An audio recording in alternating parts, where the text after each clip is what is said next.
Alimenta tu cerebro, del Dr. David Perlmutter. Parte 1. Capítulo 3. Continuación. La relación opera en ambos sentidos. Es importante tener en cuenta que mientras exploramos la relación entre el intestino y el cerebro, un concepto relativamente nuevo para la medicina, no podemos olvidar que el cerebro también es capaz de blandir su propia espada contra el intestino. Esto puede generar un círculo vicioso, en donde el estrés psicológico y la ansiedad aumenten la permeabilidad intestinal y cambien la complexión de las bacterias intestinales, lo que derivaría en mayor permeabilidad e inflamación más intensa. En fechas recientes, se han realizado muchas investigaciones enfocadas en el eje hipotalámico hipofisiario adrenal. En términos generales, este eje estimula a las glándulas suprarrenales en momentos de estrés para producir cortisol. El cortisol es la principal hormona de estrés del cuerpo, producida por las glándulas suprarrenales, que se ubican encima de los riñones, y nos ayuda en circunstancias en las que debemos luchar o huir. Es decir, que es la respuesta fisiológica instintiva a una situación amenazante, la cual nos prepara para salir corriendo o enfrentar la amenaza. Pero nada en exceso es bueno. Los niveles elevados de cortisol se correlacionan con diversos problemas de salud, incluyendo depresión y Alzheimer. El cortisol elevado también tiene cierto efecto dañino en el intestino. En primer lugar, altera la mezcla de bacterias. En segundo, aumenta la permeabilidad del revestimiento al detonar la liberación de sustancias químicas celulares. Múltiples estudios han demostrado que estas sustancias, incluyendo el TNF-alfa, atacan directamente el revestimiento intestinal. Y en tercera instancia, el cortisol fomenta la producción de sustancias químicas inflamatorias provenientes de las células del sistema inmune. Estas citocinas atizan la inflamación intestinal y provocan mayor permeabilidad, al tiempo que estimulan al cerebro directa y negativamente, con lo que lo hacen más susceptible a los trastornos del estado de ánimo. Aunque la evidencia anecdótica por sí sola revela que estar estresado en ocasiones afecta el estómago y se asocia con enfermedades intestinales, hoy en día contamos con la evidencia científica que lo respalda y lo explica. Las investigaciones más recientes indican que el estrés crónico podría ser más dañino que el estrés agudo en términos de permeabilidad intestinal e inflamación. También confirman que las bacterias intestinales controlan en gran medida la respuesta del cuerpo frente al estrés. En un estudio especialmente significativo, publicado en 2004 en el Journal of Psychology, investigadores japoneses documentaron los efectos del estrés en ratones sin microbioma, ratones libres de gérmenes. Estos ratones reaccionaban de forma desproporcionada al estrés, exhibían una respuesta exagerada del eje hipotalámico hipofisiario adrenal, lo que implicaba un mayor flujo de cortisol dañino. La buena noticia es que podían revertir ese estado al darles el probiótico Bifidobacterium infantis. Con estas evidencias, no deja de maravillarme la noción de que sean los bichos de mi barriga y no mi cerebro quienes controlen mi reacción al estrés. El papel de las bacterias intestinales en el sueño reparador. El cortisol, la hormona del estrés, está estrechamente ligado a nuestro ritmo cardíaco, a nuestro ritmo circadiano, que es el ir y venir de hormonas durante las 24 horas del día, que interviene a nivel biológico en si nos sentimos alertas o cansados. El insomnio es un síntoma común de los trastornos relacionados con el estado de ánimo, y ahora se sabe que está relacionado con el microbioma. Las investigaciones recientes demuestran que muchas citocinas, como ciertas interleucinas y el TNF-alfa, son importantes para inducir el sueño, sobre todo el sueño profundo no REM, que es el más reparador. Y son las bacterias intestinales las que estimulan la producción de estas sustancias en coordinación con los niveles de cortisol. Se supone que los niveles de cortisol deben estar naturalmente en su nivel más bajo en las noches y comienzan a aumentar en las primeras horas de la mañana. Las citocinas tienen ciclos circadianos dictados esencialmente por las bacterias intestinales. Cuando los niveles de cortisol suben en la mañana, las bacterias intestinales inhiben la producción de citocinas y este cambio determina la transición entre sueño no REM y sueño REM. Por lo tanto, las alteraciones en las bacterias intestinales pueden tener efectos negativos significativos en el sueño y los ritmos circadianos. Equilibra el intestino y superarás el insomnio. Bichos ansiosos. Con todo lo anterior en mente, volquemos un momento nuestra atención a la ansiedad, un pariente cercano de la depresión. Ambos padecimientos van de la mano. A alguien con ansiedad crónica se le puede diagnosticar depresión y recetársele antidepresivos en conjunto con los ansiolíticos. Es común padecer ansiedad y depresión al mismo tiempo, y a veces la ansiedad persistente es lo que deriva en síntomas depresivos, debido a su impacto en la vida personal. Sin embargo, la principal diferencia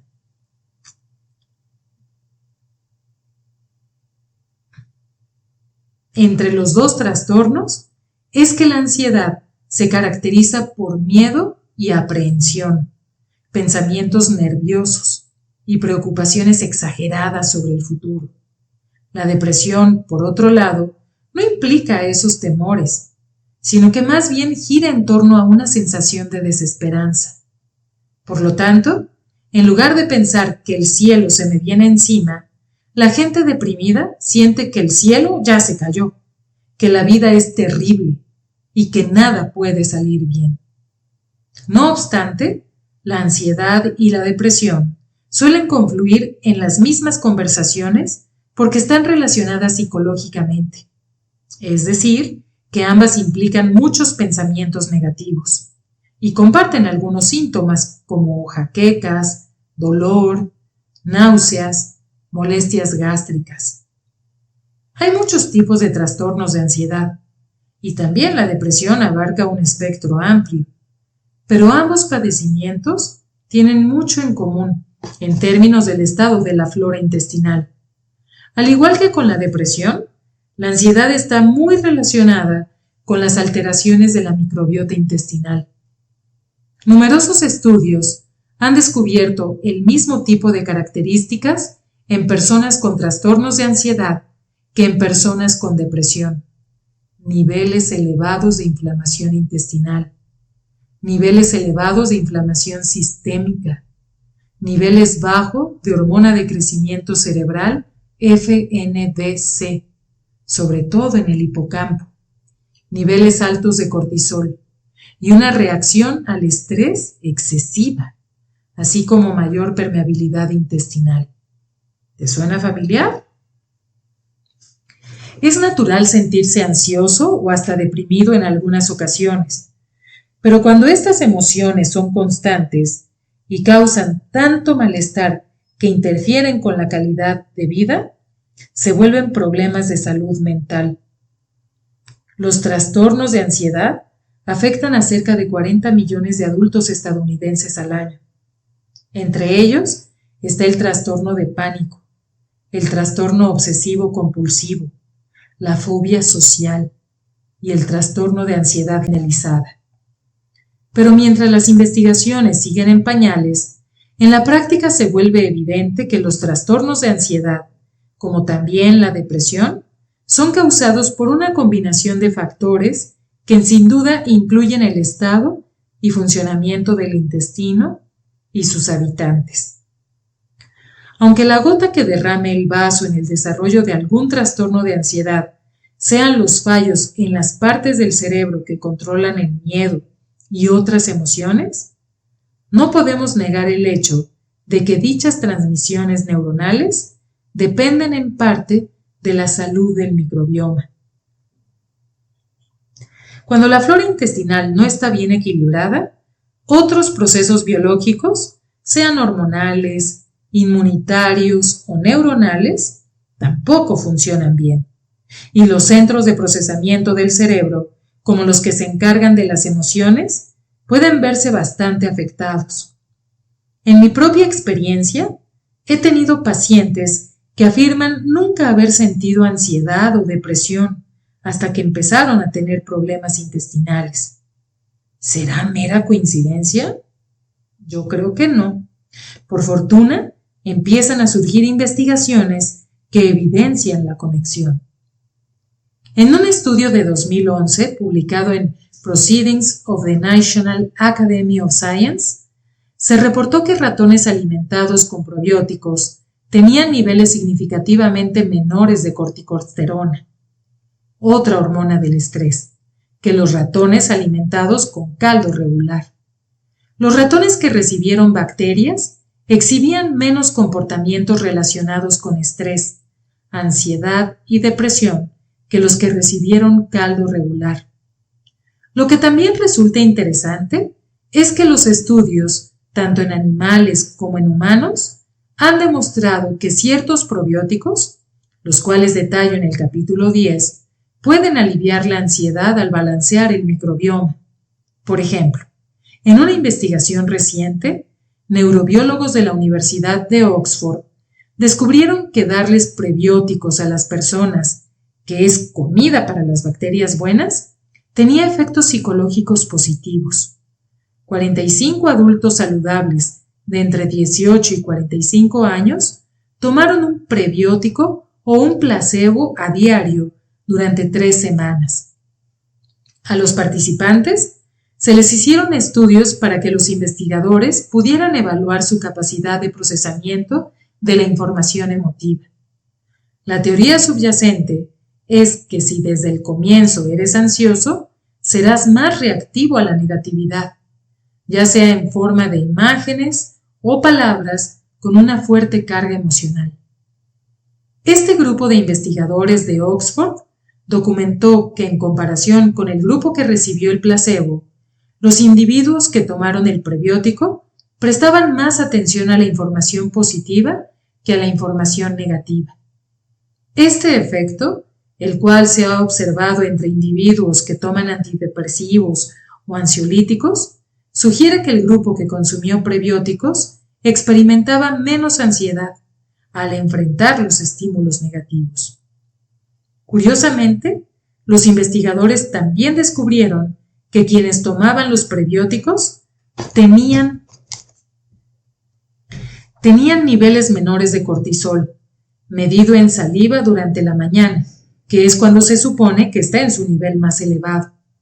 Este estudio no es muy distinto del realizado en la UCLA con el producto lácteo fermentado, pero lo importante es que se suma a la gama de estudios realizados en humanos que exhiben un vínculo entre bacterias intestinales y salud mental, sobre todo en relación con la ansiedad. Debo agregar otro dato importante que ayude a definir qué ocurre en el cuerpo de una persona con ansiedad y posible depresión. Como recordarás, la serotonina es un neurotransmisor importante, el cual suele relacionarse con sentimientos de bienestar. Se sintetiza a partir del aminoácido triptófano, pero cuando ciertas enzimas degradan el triptófano en el cuerpo, este deja de estar disponible para la producción de serotonina. Uno de los subproductos del triptófano fracturado es la quinurenina, por lo que los niveles elevados de quinurenina indican que los de triptófano andan bajos. Los niveles altos de quinurenina suelen documentarse no solo en pacientes con depresión y ansiedad, sino también en personas con Alzheimer, enfermedades cardiovasculares y hasta tics. Tengo la esperanza de que en el futuro empecemos a tratar estos padecimientos con probióticos, pues ya se sabe que, por ejemplo, el probiótico que mencioné antes, el Bifidobacterium infantis, el mismo que calma la respuesta de estrés, se asocia con niveles bajos de quinurenina. Esto significa que hay más triptófano disponible para la producción de serotonina, la cual es clave para ahuyentar no solo la depresión, sino también la ansiedad. Tomemos el caso de Martina, una mujer de 56 años que llegó a mi consultorio por problemas de ansiedad y depresión. Su historia es una muy útil ilustración del vínculo entre la salud mental y el microbioma. Martina estaba cansada de tomar medicamentos que durante 10 años no le habían funcionado, pero temía dejarlos. Tomaba simultáneamente un antidepresivo y un antiinflamatorio no esteroideo para el dolor crónico en brazos y piernas, cuyo diagnóstico previo era fibromialgia. Al examinar su historial clínico, noté que empezó a tener problemas de depresión pasados los 20 años, pero no empezó a tomar medicamentos sino hasta después de los 40. Había nacido por parto natural, pero no fue amamantada. De niña, tomó varios tratamientos de antibióticos para infecciones en la garganta que derivaron en una amigdalectomía. Durante su adolescencia, tomó el antibiótico tetraciclina durante 18 meses para tratarle el acné.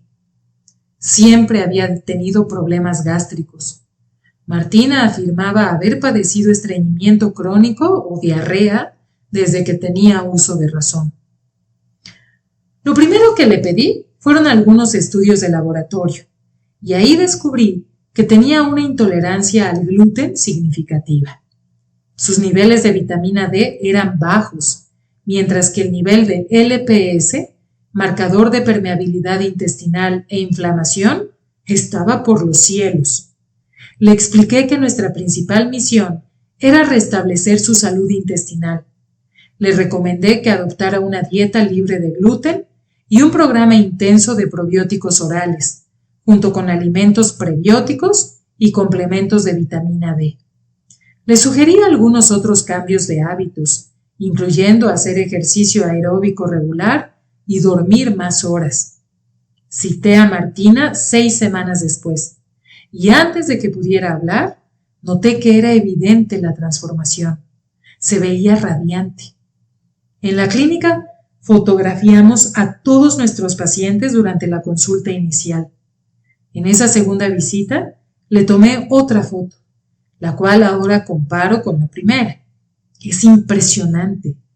Puedes corroborarlo en www.drperlmutter.com. Aunque no se lo había recomendado, dejó de tomar el antidepresivo un mes antes de la cita, y para la fecha de nuestro encuentro había dejado todos los medicamentos. Siento como si la neblina por fin se hubiera disipado, afirmó. Su ansiedad crónica se había esfumado. Dormía mejor. Disfrutaba ejercitarse y por primera vez en décadas defecaba con regularidad. Le pregunté sobre el dolor de la fibromialgia y comentó que ya hasta se le había olvidado. Jóvenes, distraídos y drogados. Quizá no hay mejor forma de comprender la relación entre un sistema digestivo irritable y una mente inestable que imaginando a un grupo específico de personas, niños con TDAH. Aunque es casi rutinario que se diagnostique TDAH en adultos, en mi opinión son los niños quienes están en riesgo, porque su cerebro aún está en desarrollo. A pesar de que la depresión y el TDAH no suelen figurar en las mismas conversaciones, tienen mucho en común. Finalmente, Algunos de sus síntomas son los mismos y comparten el mismo mecanismo subyacente, la inflamación descontrolada. Además, ambos trastornos se tratan con fármacos potentes que alteran la mente y no a través de la alimentación. De hecho, en ciertos casos, el TDAH se trata con antidepresivos. Hoy en día, a más de 11% de los niños entre 4 y 7 años se les ha diagnosticado TDAH y 2/3 partes de estos niños toman medicamentos. Es abrumador. En la página web de los Centros de Control y Prevención de Enfermedades, la sección principal sobre el TDAH incluye datos sobre síntomas y diagnóstico, y de ahí se pasa directamente a las opciones de tratamiento, ninguna de las cuales contempla un protocolo de alimenticio, y tampoco se menciona la prevención una sola vez. Los niños estadounidenses no son distintos genéticamente a los de otras nacionalidades, en donde rara vez se diagnostican casos de TDAH. Como ya mencioné, la gran mayoría de los medicamentos para el TDAH que se consumen en el mundo se usan en Estados Unidos, lo cual no es motivo de orgullo. Nadie hace la evidente pregunta del millón: ¿por qué en las culturas occidentales hay tantos casos de niños con déficit de atención, dificultades de aprendizaje y problemas para controlar la impulsividad? Es obvio que el trasfondo es ambiental. Algo ha cambiado, algo que podríamos modificar. Datos recientes y aterradores revelan que más de 10,000 infantes norteamericanos de entre 2 y 3 años están recibiendo medicamentos para TDAH. Tratar a los niños a tan corta edad con fármacos va totalmente en contra de los lineamientos pediátricos establecidos, y prácticamente no hay evidencias de los efectos que tienen estos potentes medicamentos en el cerebro en desarrollo. Aún más perturbador es el hecho de que los niños estadounidenses con seguro médico estatal tienen más probabilidades de recibir medicamentos estimulantes como metilfenidato o fenitilamina o fenetilamina que los de familias de clase media o alta. Esto implica que es más probable que los médicos con poca ética traten a los niños de bajos recursos con fármacos. Aunque las inquietudes sobre el uso de estos medicamentos han popularizado el enfoque no estimulante al tratamiento del TDAH, los medicamentos alternativos tampoco son inofensivos. Fármacos como la atomoxetina traen su propio costal de efectos secundarios indeseables: mareo, falta de energía, pérdida de apetito, náuseas, vómito, cólicos, problemas para dormir, boca seca, etc. Y más allá de los efectos secundarios, las investigaciones muestran que este medicamento estimula la expresión de 114 genes, mientras silencia otros 11. Aún así, los médicos los siguen recetando. En palabras de un equipo de investigadores cuyo estudio resalta estos cambios genéticos, se sabe poco sobre las bases moleculares de su efecto terapéutico. Pero bastante tiempo en mi consultorio tratando a niños con TDA. Paso bastante tiempo en mi consultorio tratando a niños con TDAH. Parte del examen clínico que les realizo implica preguntarles su historial médico. Como es de esperarse, los padres de niños con TDAH suelen decirme que su hijo tenía infecciones de oído frecuentes, para las cuales se les recetaron antibióticos. A algunos de estos niños les quitaron las amígdalas, y muchos de ellos no fueron amamantados por mucho tiempo, o a veces nunca, y buena parte de ellos nacieron por cesárea. En 2000, se dio a conocer un estudio publicado en el American Journal of Clinical Nutrition, en el cual la doctora Laura J. Stevens, de la Universidad Purdue, reveló que es menos probable que se diagnostique TDAH en niños que fueron amamantados. También señaló la existencia de una correlación entre el tiempo que el niño fue amamantado y su riesgo de desarrollar TDAH. Lo más revelador fue el hallazgo de que tener muchas infecciones de oído y estar expuesto a antibióticos se asocia fuertemente al aumento de riesgo de TDAH. En otro estudio notable que mencioné en el capítulo 1, se concluye que los niños nacidos por cesárea tienen el triple de riesgo de padecer TDAH. Dicho de otro modo, este trastorno no es fortuito.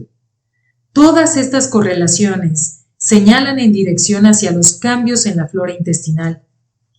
Como ya sabes, el método de nacimiento y la lactancia son fundamentales para establecer el equilibrio adecuado de organismos intestinales, lo cual sienta las bases para un ambiente estable en el que el cuerpo reaccione de forma adecuada a los desafíos inmunitarios. Los antibióticos cambian la constitución bacteriana, con lo que ponen en peligro al muro intestinal y modifican la respuesta neurológica a lo que ocurre en el intestino. Esto puede alterar los niveles de neurotransmisores importantes y aumentar la producción de sustancias químicas inflamatorias que irritan el cerebro y afectan la función neurológica. La producción de vitaminas esenciales para la función cerebral también se ve afectada, y el efecto acumulativo de todos estos sucesos es la inflamación, la cual es dañina para el cerebro tanto a corto como a largo plazo. En el caso del TDAH, los individuos con predisposición genética al trastorno que sufren la inflamación crónica tienen altas probabilidades de desarrollarlo. No me sorprende que el aumento de casos de TDAH vayan a la par del aumento con la obesidad infantil, otro trastorno inflamatorio relacionado con la flora intestinal que exploraremos en el capítulo 4. No te imaginas con cuánta frecuencia mis pacientes con TDAH se quejan de molestias digestivas. El estreñimiento crónico está presente en casi todos los casos, incluso entre quienes no toman fármacos estimulantes, los cuales también fomentan el estreñimiento. Pero no soy el único que ha hecho esta conexión. En una publicación reciente de la revista Pediatrics, un grupo de científicos evaluó a 742.939 niños, 32.773 de los cuales, 4.4%, tenían TDAH. La prevalencia de estreñimiento era casi 3 veces mayor en niños con el trastorno. La incontinencia fecal era 67% mayor en este mismo grupo. Y no había diferencias entre los niños que tomaban medicamentos para el TDAH y quienes no. Este tipo de datos de gran escala deja en claro que hay algo mal en el aparato digestivo de estos niños y que se vincula directamente con la función neurológica. Asimismo, investigadores alemanes revelaron recientemente una alta prevalencia de intolerancia al gluten entre niños con TDAH. Los participantes del estudio, que eran intolerantes al gluten, recibieron una dieta sin gluten y tras iniciar la dieta libre de gluten, los pacientes o sus padres reportaron mejorías de comportamiento y funcionamiento en comparación con el periodo anterior. Los autores recomendaron entonces hacer pruebas de intolerancia al gluten como parte del proceso diagnóstico del TDAH. También afirmaron que no se le debe considerar un trastorno en sí mismo, sino más bien un síntoma de otros tantos problemas. Y yo estoy totalmente de acuerdo. El TDAH no es más que una manifestación de inflamación fuera de control por culpa de detonantes como el gluten y los efectos derivativos de un microbioma enfermo. De hecho, se ha señalado que los factores alimenticios por sí solos están implicados en el desarrollo del TDAH. Además de los efectos que ya sabemos que tiene la alimentación en el microbioma, los investigadores han demostrado que muchos desafíos conductuales en niños pueden remediarse de manera efectiva con cambios de dieta. Según un estudio publicado en 2011 en la revista Lancet, los investigadores documentaron una mejoría impresionante de los síntomas de TDAH con el uso de una dieta restrictiva, aunque no es la primera vez que la alimentación se vincula con el desarrollo y permanencia del TDAH. Sí fue el primer estudio en enfatizar el impacto de la dieta en un trastorno neurológico como este. Estos científicos incluso se atrevieron a sugerir que más de la mitad de los niños diagnosticados con TDAH podrían estar experimentando una hipersensibilidad a alimentos como los lácteos, el trigo y algunos productos procesados con ingredientes artificiales y colorantes de comida. Aunque este estudio ha sido criticado y se requieren mayores investigaciones para confirmar sus hallazgos, comenzó el debate sobre la verdadera influencia de la alimentación en el TDAH. También reitera la posibilidad de que un trastorno conductual como este se origine por factores externos, como la alimentación, y por lo tanto, que pueda ser tratado con cambios ambientales. Esto incluiría modificaciones al microbioma, pues el cambio de alimentación modifica también la composición de la flora intestinal, la que a su vez puede tener impacto en el comportamiento. Permíteme compartirte otra pieza del rompecabezas que conecta todo con el intestino. Se trata del GABA, el importante neurotransmisor que mencioné con anterioridad. Hay una fuerte carencia de esta sustancia química en el cerebro de niños con TDAH. Un ingenioso estudio realizado por el Dr. Richard Eden, profesor asociado en radiología de la Facultad de Medicina de la Universidad Johns Hopkins, utilizó cierta tecnología muy sofisticada llamada espectroscopía de resonancia magnética, que en sentido figurado abre una ventana al cerebro y permite a los científicos medir las cantidades de distintas sustancias en humanos vivos. Los investigadores usaron esa tecnología en dos grupos de niños de entre 8 y 12 años, uno con TDAH y otro de control, y notaron una diferencia significativa en las concentraciones cerebrales de GABA en ambos grupos. El grupo de niños con TDA tenía niveles mucho menores de GABA en comparación con el control, por lo que los científicos concluyeron que el TDAH bien podría ser resultado de la deficiencia de GABA. ¿Qué desencadena esta falta de GABA y cómo podemos aumentar sus niveles en el cerebro de estos niños? El GABA se produce en el cuerpo a partir del aminoácido glutamina. No obstante, convertir la glutamina en GABA requiere la presencia de los llamados cofactores, que son sustancias necesarias para que se produzca cierta reacción química. La conversión requiere específicamente tanto zinc como vitamina B6, dos ingredientes que deben provenir de la comida. Entonces, ciertas variedades de bacterias intestinales pueden usar estos cofactores para producir GABA, aunque los científicos aún están tratando de descifrar qué cepas bacterianas están implicadas en este proceso. En una investigación publicada en el Journal of Applied Microbiology, se ha descubierto que tipos específicos de lactobacilos y bifidobacterias producen GABA en abundancia. Asimismo, estudios que usan estas bacterias en forma de probióticos han tenido resultados prometedores para reducir la ansiedad. En la actualidad, se están haciendo muchas investigaciones sobre el GABA y su relación con componentes específicos de cierta impulsividad semejante al TDAH. Los científicos también están explorando el GABA y su potencial conexión con otro trastorno neurológico, el síndrome de Tourette. El consenso generalizado sobre por qué la falta de GABA puede tener un impacto tan importante en el cerebro es que parece ser que se trata de un neurotransmisor inhibidor que disminuye la carga eléctrica de las neuronas y hace menos probable la excitación de neuronas aledañas.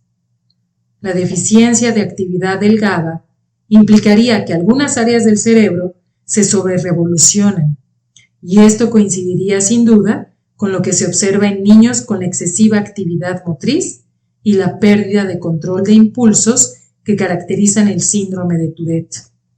Ahora ahondaré en el tema en el capítulo 9. Como ya he dicho, debemos divorciarnos de la noción de que podemos arreglar nuestros problemas neurológicos con remedios farmacéuticos que interfieren con los síntomas, pero pasan por alto la causa subyacente, sobre todo en el caso de los niños. Imagina cómo serían las cosas si pudiéramos tratar a niños con TDAH con una alimentación saludable, probióticos y otros complementos alimenticios, en lugar de administrarles metilfenidato. Un prometedor estudio al respecto se publicó en 2003, 5 años antes de que comenzara el proyecto del microbioma humano. Los investigadores evaluaron a 20 niños con TDAH. La mitad de ellos recibió metilfenidato, mientras que la otra mitad recibió probióticos como Lactobacillus acidophilus y complementos nutricionales, incluyendo ácidos grasos esenciales. Para sorpresa de los científicos, los probióticos y los complementos daban el mismo resultado que el metilfenidato. Los autores señalaron que los lípidos esenciales que repararon las células del revestimiento intestinal, junto con la reinoculación de flora benéfica y la administración de probióticos, podrían explicar el resultado positivo de este protocolo en niños. Esta información, publicada hace más de una década, ofrece una alternativa al uso de fármacos potencialmente peligrosos. Aunque fue un estudio pequeño y se requieren mayores investigaciones al respecto, espero que surjan más trabajos como este que refuercen la evidencia de que hay una fuerte conexión entre el TDAH y el equilibrio de la flora intestinal saludable. Ya contamos con 35 años de investigación sobre el vínculo entre intolerancias alimenticias y síntomas de TDAH. Ahora, solo nos falta documentar más el papel de las bacterias intestinales en este panorama global. Mencioné con anterioridad que el aumento en la incidencia del TDAH refleja la espiral creciente de obesidad infantil. Durante las últimas 2 décadas, he observado las cifras de ambos padecimientos alcanzar máximos insospechados. Como ya he demostrado, sin duda, comparten vínculos con el microbioma. Pero ahora que ya tienes idea de cómo influyen las bacterias en los trastornos de ansiedad y del estado de ánimo, es hora de mirar a los ojos al otro elefante en la sala. Es el microbioma, y no nuestra inclinación hacia los pasteles y los refrescos, el responsable de la epidemia de obesidad, incluyendo aquella que aqueja a nuestros niños. No perdamos más tiempo.